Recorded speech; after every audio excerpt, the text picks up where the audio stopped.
ದಿನನಿತ್ಯದ ಬಳಕೆಯಲ್ಲಿ solar water ಹೀಟರ್ನಲ್ಲಿ ಕಂಡುಬರುವಂತಹ ಸಾಮಾನ್ಯ ಸಮಸ್ಯೆಗಳು. ಮಳೆ ಹಾಗೂ ಮೋಡ ಕವಿದ ವಾತಾವರಣವಿದ್ದಾಗ ಅಗತ್ಯಕ್ಕೆ ತಕ್ಕಂತೆ ಸ್ನಾನದ ಬಿಸಿ ನೀರು ಪಡೆಯಲು ಸಾಧ್ಯವಾಗುವುದಿಲ್ಲ. ಈ ಸಂದರ್ಭದಲ್ಲಿ ಕಡಿಮೆ ತಾಪಮಾನದ ಅಥವಾ ತಣ್ಣನೆಯ ನೀರು ಪೂರೈಕೆಯಾಗುತ್ತದೆ. ಸಾಮಾನ್ಯವಾಗಿ 100 ಲೀಟರ್ ಸೋಲಾರ್ ಟ್ಯಾಂಕ್ನಲ್ಲಿ ದಿನಕ್ಕೆ 3ರಿಂದ 4 ಜನಕ್ಕೆ ಮಾತ್ರ ಬಿಸಿ ನೀರು ಸಾಕಾಗುತ್ತದೆ. ಒಂದು ವೇಳೆ ಜನರು ಹೆಚ್ಚಾದಲ್ಲಿ ಅವಶ್ಯಕ ಸಮಯ ಮತ್ತು ತಾಪಮಾನಕ್ಕೆ ಬಿಸಿ ನೀರು ಸಿಗುವುದಿಲ್ಲ. ಅಂತಹ ಸಮಯದಲ್ಲಿ ಬಿಸಿ ನೀರು ಪಡೆಯಲು ಗೀಸರ್ ಅಥವಾ ಇನ್ನಿತರ ಮೂಲಗಳ ಉಪಕರಣಗಳನ್ನು ಬಳಸಬೇಕಾಗುತ್ತದೆ. ಸಾಮಾನ್ಯವಾಗಿ ಬಹುಮಹಡಿ ಕಟ್ಟಡಗಳಲ್ಲಿ ಬಿಸಿ ನೀರಿನ ಪೈಪ್ ಸೋಲಾರ್ ಟ್ಯಾಂಕ್ನಿಂದ ಕೆಳಗಿನ ಸ್ನಾನಗೃಹದವರೆಗೆ ನೀರು ತಣ್ಣಗಾಗಿರುತ್ತದೆ. ಕೆಲವರು ಸ್ನಾನದ ಸಮಯದಲ್ಲಿ ತಣ್ಣಗಿರುವ ನೀರನ್ನು ಚೆಲ್ಲುತ್ತಾರೆ ಹಾಗೂ ನೀರು ವ್ಯರ್ಥವಾಗುತ್ತದೆ.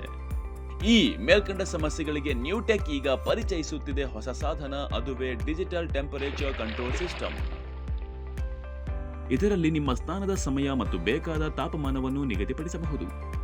ಉದಾಹರಣೆಗೆ, ಬೆಳಿಗ್ಗೆ, ಮಧ್ಯಾಹ್ನ, ಸಂಜೆ ದಿನದ 24 ಗಂಟೆಯಲ್ಲಿ 25 ಡಿಗ್ರಿಯಿಂದ 75 ಡಿಗ್ರಿವರೆಗೂ ಮ್ಯಾನ್ಯುಯಲ್ ಅಥವಾ ನ್ಯೂಟೆಕ್ ಆಪ್ ಮೂಲಕ ನಿಗದಿಪಡಿಸಿದ್ದಲ್ಲಿ ಎಲೆಕ್ಟ್ರಿಕಲ್ ಹೀಟರ್ ಸಹಾಯದಿಂದ ಸರಿಯಾದ ಸಮಯ ಹಾಗೂ ತಾಪಮಾನಕ್ಕೆ ಅನುಗುಣವಾಗಿ ಬಿಸಿ ನೀರು ದೊರೆಯುತ್ತದೆ.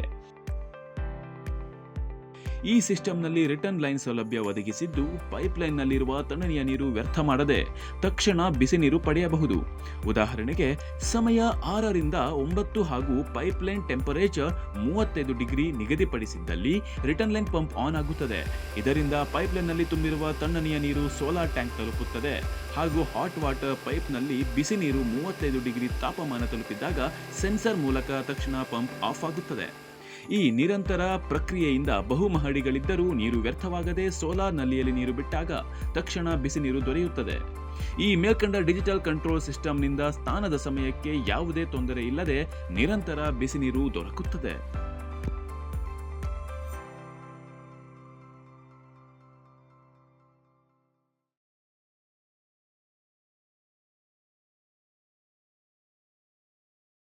ಎಲೆಕ್ಟ್ರಿಕಲ್ ಹೀಟರ್ ಸಹಾಯದಿಂದ